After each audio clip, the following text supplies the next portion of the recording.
ನಮ್ಮ ಕರ್ತನಾದ ಯೇಸು ಕ್ರಿಸ್ತನಲ್ಲಿ ಪ್ರಿಯರಾದ ದೇವಜನರೇ, ನಮ್ಮ ಕರ್ತನಾದ ಯೇಸು ಕ್ರಿಸ್ತನ ಅತ್ಯಧಿಕವಾದ ಕೃಪೆ ಸಮಾಧಾನ ತಮಗೂ ತಮ್ಮ ಕುಟುಂಬದ ಪ್ರಿಯರೆಲ್ಲರಿಗೂ ಹೆಚ್ಚೆಚ್ಚಾಗಿ ಉಂಟಾಗಲಿ. ಹೃದಯಂಗಮ ಮಾತೆನ್ನುವ ಈ ಮುಂಜಾನೆ ವಾಕ್ಯದಾನದ ಸರಣಿಯಲ್ಲಿ ಈ ಫೆಬ್ರವರಿ ಈ ತಿಂಗಳಿಗೆ ನಾವು ವಿಜ್ಞಾಪನ ಸೇವೆ ಎಂಬ ಶೀರ್ಷಿಕೆಯಲ್ಲಿ ದೇವರ ವಾಕ್ಯವನ್ನು ಧ್ಯಾನಿಸುತ್ತಿರುವಲ್ಲಿ ಈ ದಿನ ನಾವು ಧ್ಯಾನಿಸುವಂಥ ದೇವರ ವಾಕ್ಯದ ಭಾಗ HKL 9ನೇ ಅಧ್ಯಾಯ 4ನೇ ವಚನ. HKLನ ಪ್ರವಾದನೆ ಗ್ರಂಥ 9:4. ವಾಕ್ಯವು ಹೀಗೆ ಹೇಳ್ತದೆ: ನೀನು ಯೆರೂಸಲೇಮ್ ಪಟ್ಟಣದಲ್ಲೆಲ್ಲ ತಿರುಗಿ ಅದರೊಳಗೆ ನಡೆಯುವ ಸಮಸ್ತ ಅಸಹ್ಯ ಕಾರ್ಯಗಳಿಗಾಗಿ ನರಳಿ ಗೋಳಾಡುತ್ತಿರುವ ಜನರ ಹಣೆಯ ಮೇಲೆ ಗುರುತು ಮಾಡು ಎಂದು ಅಪ್ಪಣೆ ಕೊಟ್ಟನು. ಈ ವಾಕ್ಯಗಳನ್ನ ನಾವು ಗ್ರಹಿಸೋದಕ್ಕೆ ಶಕ್ತರಾಗುವಂಥ ದೇವರು ತಾನೇ ತನ್ನ ಆತ್ಮನ ಮೂಲಕ ನಮಗೆ ತನ್ನ ವಿಶೇಷವಾದ ಗ್ರಹಿಕೆನ ಅನುಗ್ರಹಿಸಲು. ಕರ್ತನಲ್ಲಿ ಪ್ರೀತಿಯುಳ್ಳ ದೇವ ಜನರೇ, ಈ ವಾಕ್ಯದಲ್ಲಿ ನಾವು ಗಮನಿಸುವಂಥ ಒಂದು ಪ್ರಾಮುಖ್ಯವಾದ ವಿಷಯ, ಪಟ್ಟಣವನ್ನ ದಂಡಿಸತಕ್ಕ ಒಂದು ಗುಂಪನ್ನ ದೇವರು ಇಲ್ಲಿ ಕಳಿಸಿಕೊಟ್ಟಿದ್ದಾನೆ. ಅದರ ನಡುವೆ ಇನ್ನೊಬ್ಬ ವ್ಯಕ್ತಿ ಇದ್ದಾನೆ. ಆತನು ನಾರಿನ ಬಟ್ಟೆಯನ್ನು ಹೊದ್ದುಕೊಂಡಿದ್ದಾನೆ ಮತ್ತು ಲೇಖಕನ ದೌತಿಯನ್ನ ನಡುವಿಗೆ ಆತನು ಕಟ್ಟಿಕೊಂಡಿದ್ದಾನೆ. ಇವನ ಕುರಿತಾಗಿ ಈ ವಾಕ್ಯದಲ್ಲಿ ಓದ್ತೇವೆ. ಇವರು ಒಂದು ಪಟ್ಟಣವನ್ನ, ಅಂದರೆ ಯೆರೂಸಲೇಮ್ ಪಟ್ಟಣವನ್ನ ಸಂಧಿಸಿದ್ದಕ್ಕೆ ಮುಖ್ಯವಾದ ಕಾರಣ ಯೆರೂಸಲೇಮಿನಲ್ಲಿರುವಂಥ ಸಕಲ ಅನ್ಯಾಯ ಕಾರ್ಯ, ಆ ಅನ್ಯಾಯ ದುಷ್ಟತನಗಳಲ್ಲಿ ತೊಡಗಿಸಿಕೊಂಡಿರುವಂಥ ಸಕಲ ಜನರನ್ನ ಹತಿಸುವುದಕ್ಕಾಗಿಯೇ ಒಂದು ದಂಡನ ಅಥವಾ 6 ಜನರ ಗುಂಪನ್ನು ದೇವರು ಕಳಿಸಿದ್ದಾನೆ. ಆದರೆ 3ನೇ ವಚನಕ್ಕೆ ಬರುವಾಗ ದೇವರ ತೇಜಸ್ಸೀಗ ಕೆರೂಬಿ ವಾಹನದಿಂದ ಏರಿ ಆಲಯದ ಹೊಸ್ತಿಲಿನ ಮೇಲೆ ಬಂದು ನಿಲ್ತದೆ. ಅಲ್ಲಿ ಯೆಹೋವನು ನಾರಿನ ಬಟ್ಟೆಯನ್ನು ಹೊದ್ದುಕೊಂಡು ಲೇಖಕನ ದೌತಿಯನ್ನು ಕಟ್ಟಿಕೊಂಡಿರುವಂತಹ ಮನುಷ್ಯನಿಗೆ ಆತನ ಅಪ್ಪಣೆ ಕೊಡ್ತಾನೆ. ಜೋರು ಧ್ವನಿಯಲ್ಲಿ ಅಪ್ಪಣೆ ಏನೆಂಬುದಾಗಿ ಹೇಳಿದ್ರೆ, ನೀನು ಯೆರೂಸಲೇಮ್ ಪಟ್ಟಣದಲ್ಲೆಲ್ಲ ತಿರುಗಿ ಅದರೊಳಗೆ ನಡೆಯುವ ಸಮಸ್ತ ಅಸಹ್ಯ ಕಾರ್ಯಗಳಿಗಾಗಿ ನರಳಿಗೋಳಾಡುತ್ತಿರುವ ಜನರ ಹಣೆಯ ಮೇಲೆ ಗುರುತು ಮಾಡು ಎಂದು ಅಪ್ಪಣೆ ಕೊಟ್ಟನು.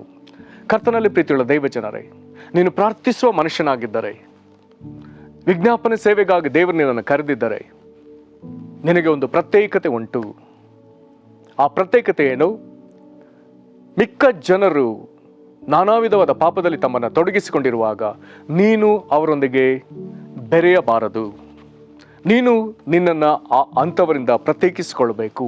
1. ಎರಡನೇದಾಗಿ, ಅಸಹ್ಯ ಕಾರ್ಯಗಳನ್ನ ನೋಡುವಾಗ ನೀನು ಮನಸ್ಸಿನಲ್ಲಿ ಅವುಗಳನ್ನ ನೋಡುವುದಕ್ಕೆ ಆತುರ ಪಡದೆ, ಅವುಗಳನ್ನ ಕಂಡು ಸಂತೋಷ ಪಡದೆ, ಮನಸ್ಸಿನಲ್ಲಿ ಅವುಗಳ ವಿಚಾರದಲ್ಲಿ ಸಂತೋಷ ಪಡದೆ, ಅವುಗಳನ್ನ ಅಪೇಕ್ಷಿಸದೆ, ಬದಲಾಗಿ ಅವುಗಳಿಗಾಗಿ ನರಳಿ ಗೋಳಾಡುವ, ಕಣ್ಣೀರಿಡುವ ಇಂಥ ಕಾರ್ಯಗಳು ನಮ್ಮ ಪಟ್ಟಣದಲ್ಲಿ ಇದೆಯಲ್ಲ ಎಂದು ಇದಕ್ಕಾಗಿ ನರಳಿ ಗೋಳಾಡುವ ಮನುಷ್ಯನು ನೀನು ಆಗಿರಬೇಕೆಂಬುದಾಗಿ ವಾಕ್ಯ ನಮ್ಮನ್ನು ಎಚ್ಚರಿಸ್ತದೆ. ದೇವರ ವಾಕ್ಯದಲ್ಲಿ ನಾವು ಓದ್ತೇವೆ, ನೀತಿವಂತನಾದ ಲೋಟನು ಸೊದೋಮ್ ಗೊಮೋರ ಪಟ್ಟಣಗಳಲ್ಲಿ ಇದ್ದ ಅಸಹ್ಯ ಕಾರ್ಯಗಳನ್ನ ಕಂಡು ಆತನು ತನ್ನೊಳಗೆ ನರಳಿದ್ದನ್ನ ಆತನು ಹೊಸ ಒಡಂಬಡಿಕೆಯಲ್ಲಿ ದೇವರು ಬರೆಸಿಡ್ತಾನೆ. ಕರ್ತನಲ್ಲಿ ಪ್ರೀತಿಯುಳ್ಳ ದೇವ ಜನರೇ, ನಮ್ಮ ಕಣ್ಣೆದುರಿರುವಂಥ ಅಸಹ್ಯ ಕಾರ್ಯಗಳನ್ನ ನೋಡುವುದಾದರೆ, ದೇವರು ಪ್ರಾರ್ಥನೆಗಾಗಿ ನೇಮಿಸಿಕೊಂಡ ಮನುಷ್ಯನು ನೀನಾಗಿರುವುದಾದರೆ, ನೀನು ಅವರೊಂದಿಗೆ ಯಾವುದೇ ವಿಧದಲ್ಲಿ, ಕಣ್ಣು ನೋಟದಲ್ಲೇ ಆಗಲಿ, ಮನಸ್ಸಿನ ಗ್ರಹಿಕೆಯಲ್ಲಾಗಲಿ, ಹೃದಯದ ಅಪೇಕ್ಷೆಯಲ್ಲಾಗಲಿ ಆ ಪಾಪದಲ್ಲಿ ಬೆರೆತುಕೊಳ್ಳದೆ, ಬದಲಾಗಿ ಪ್ರತ್ಯೇಕಿಸಿಕೊಂಡು ಅದಕ್ಕಾಗಿ ಗೋಳಾಡುವ ಮನುಷ್ಯನೇನಾಗಬೇಕು. ಪಟ್ಟಣಕ್ಕಾಗಿ ಗೋಳಾಡುವ ಮನುಷ್ಯನು ಆಗಲೇಬೇಕು. ಇದು ಈ ವಾಕ್ಯದ ಒಂದು ದೊಡ್ಡ ಕರೆ. ಅಂಥವರ ಕುರಿತಾಗಿ ಇಲ್ಲಿ ಬರೆದದೆ ಹೀಗೆ ಅಸಹ್ಯ ಕಾರ್ಯಗಳಿಗಾಗಿ ಗೋಳಾಡಿ ನರಳುವ ಅಥವಾ ನರಳಿ ಗೋಳಾಡುತ್ತಿರುವ ಜನರ ಹಣೆ ಮೇಲೆ ಗುರುತು ಮಾಡಬೇಕು. ಹತಿಸುವವರು ಅವನ ಹಿಂದೆ ಬರುವಾಗ ಯಾರ ಮೇಲೆ ಗುರುತಿದೆಯೋ ಅವರು ಹತಿಸದೆ ಅವ್ರನ್ನ ಉಳಿಸ್ತಾರೆ. ಪಸ್ಕದ ಹಬ್ಬ ಆಚರಿಸಿದ ರಾತ್ರಿ ಐಗುಪ್ತ ದೇಶದಲ್ಲಿ ಇಸ್ರಾಯೇಲರು ದೇವರು ಮೋಶೆಗೆ ಕೊಟ್ಟ ಅಪ್ಪಣೆಯಂತೆ ಹಬ್ಬ ಆಚರಿಸಿದ ರಾತ್ರಿ ಯಾರ ಮೇಲೆ ರಕ್ತಪ್ಪು ಪ್ರೋಕ್ಷಣೆ ಇದೆಯೋ, ಯಾರು ಪಸ್ಕದ ಕುರಿಮರಿಯನ್ನು ಸೇವಿಸಿದ್ದಾರೋ, ಹುಳಿಲ್ದ ರೊಟ್ಟಿಯನ್ನು ಸೇವಿಸಿದ್ದಾರೋ, ವಿಶೇಷವಾಗಿ ಮನೆಯ ಬಾಗಿಲು ನಿಲುಪಟ್ಟಿಗಳಿಗೆ ಆ ಯಜ್ಞದ ಪಸ್ಕದ ಕುರಿಮರಿಯ ರಕ್ತವನ್ನು ಲೇಪಿಸಿದ್ದಾರೋ, ಅವರ ಮೇಲೆ ದೇವರ ಕೋಪ ಬರಲಿಲ್ಲ. ಅವ್ರನ್ನ ಉಳಿಸುವಂತೆ, ಆ ಮನೆಗೆ ರಕ್ಷಣೆ ಆಗುವಂತೆ ದೇವರು ಆ ರಕ್ತವನ್ನು ಹಚ್ಚುವಂತೆ ಹೇಳಿದ್ದಾನೆ. ಇಲ್ಲಿ ಇಂಥವರು ಉಳಿಯುವುದಕ್ಕಾಗಿ ದೇವರು ಅವರ ಹಣೆ ಮೇಲೆ ಗುರುತು ಹಾಕ್ತಿದ್ದಾನೆ. ಕರ್ತನಲ್ಲಿ ಪ್ರೀತಿಯುಳ್ಳ ದೇವ ಜನರೇ, ಇದು ದೇವರು ನಾವು ಯಾವ ಮನಸ್ಥಿತಿಯಲ್ಲಿ ಇರಬೇಕೆಂಬುದನ್ನು ದೇವರು ತೋರಿಸ್ತಿದ್ದಾನೆ. ಅಲ್ಲಿ ಪಟ್ಟಣಕ್ಕಾಗಿ ಗೋಳಾಡುವ ಜನಕೂಟ ಇರುವ ವಿಧದಲ್ಲಿ ಈ ದಿನ ಪಟ್ಟಣಕ್ಕೆ ಗೋಳಾಡುವ ಜನಕೂಟ ನಮಗೆ ಅವಶ್ಯ.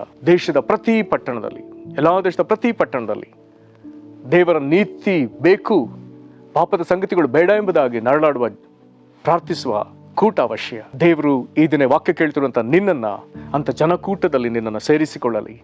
ನೀನು ರಕ್ಷಿಸಿ ಬದುಕಿಕೊಳ್ಳುವಂತೆ, ನೀನು ರಕ್ಷಣೆ ಹೊಂದಿ ಬದುಕಿಕೊಳ್ಳುವಂತೆ ದೇವರ ಗುರುತು ನಿನ್ನ ಮೇಲೆ ಬರಲಿ. ಯೇಸುವಿನ ರಕ್ತದ ಆಶ್ರಯ ನಿನಗುಂಟಾಗಲಿ. ಪ್ರಾರ್ಥನೆ ಮಾಡೋಣ. ಮಹಾಕೃಪೆಯ ಪರಲೋಕ ತಂದೆ, ಪಟ್ಟಣಕ್ಕಾಗಿ ಗೋಳಾಡುವ ಜನಕೂಟವನ್ನು ತೋರಿಸ್ತೀಯಲ್ಲ, ಅದಕ್ಕಾಗಿ ನಿನಗೆ ಸ್ತೋತ್ರ. ಕರ್ತನೇ, ಪಟ್ಟಣದ ಮೇಲೆ ನಾಶನವನ್ನು ನೀನು ತರುವಾಗ ನಿನ್ನ ನೀತಿಗಾಗಿ ತವಕಿಸುವ ಜನರ ಮೇಲೆ ನೀನು ಗುರುತು ಮಾಡಿ ಅವನ್ನ ರಕ್ಷಿಸ್ತಿ, ಉಳಿಸುತ್ತಿ, ಅದಕ್ಕಾಗಿ ನಿನಗೆ ಸ್ತೋತ್ರ. ಕರ್ತನೇ, ಪಟ್ಟಣಕ್ಕೆ ಗೋಳಾಡುವ ಜನರನ್ನಾಗಿ, ನಮ್ಮ ಪಟ್ಟಣಗಳಲ್ಲಿ ಗೋಳಾಡುವ ಜನರನ್ನಾಗಿ ನಮ್ಮನ್ನು ಮಾರ್ಪಡಿಸಪ್ಪ. ಪಟ್ಟಣದಲ್ಲಿಂಥ ಪಾಪಗಳೊಂದಿಗೆ ನಾವು ಇಜ್ಜೋಡಾಗದೆ, ಬೆರೆತುಕೊಳ್ಳದೆ, ಅವುಗಳಿಂದ ಪ್ರತ್ಯೇಕಿಸಿಕೊಂಡ ಜನಕೂಟವನ್ನಾಗಿ ನಮ್ಮನ್ನು ಮಾರ್ಪಡಿಸು. ಕರ್ತನೇ, ಪಟ್ಟಣದಲ್ಲಿರುವಂಥ ಅಸಹ್ಯ ಕಾರ್ಯಗಳಿಗಾಗಿ ಅಳುವ, ಗೋಳಾಡುವ, ನರಳುವ ಜನರನ್ನಾಗಿ ನಮ್ಮನ್ನು ಆಶೀರ್ವದಿಸಿರಿ. ನಿನ್ನ ಕೃಪೆ ನಮ್ಮ ಮೇಲೆ ಇರಲಿ. ಯಾರ್ಯಾರು ಹೀಗೆ ತಮ್ಮನ್ನು ಒಪ್ಪಿಸಿಕೊಳ್ತಿದ್ದಾರೋ ಕರ್ತನೇ, ನೀನು ಅವನು ವಿಶೇಷವಾಗಿ ಆಶೀರ್ವದಿಸು. ಇಂಥವರ ಸಂಖ್ಯೆ ಎಲ್ಲ ಪಟ್ಟಣಗಳಲ್ಲಿ ದಿನದಿಂದ ದಿನಕ್ಕೆ ಹೆಚ್ಚಾಗಲಿ. ಪ್ರಾರ್ಥಿಸುವವರ ಸಂಖ್ಯೆ ಹೆಚ್ಚಾಗಲಿ. ಇಂಥವರ ಐಕ್ಯತೆ ಹೆಚ್ಚಾಗಲಿ. ಕನಿಕರಿಸು. ಎಲ್ಲ ಸಭೆಗಳಲ್ಲಿ ಇಂಥವರೆದ್ದೇಳಲಿ.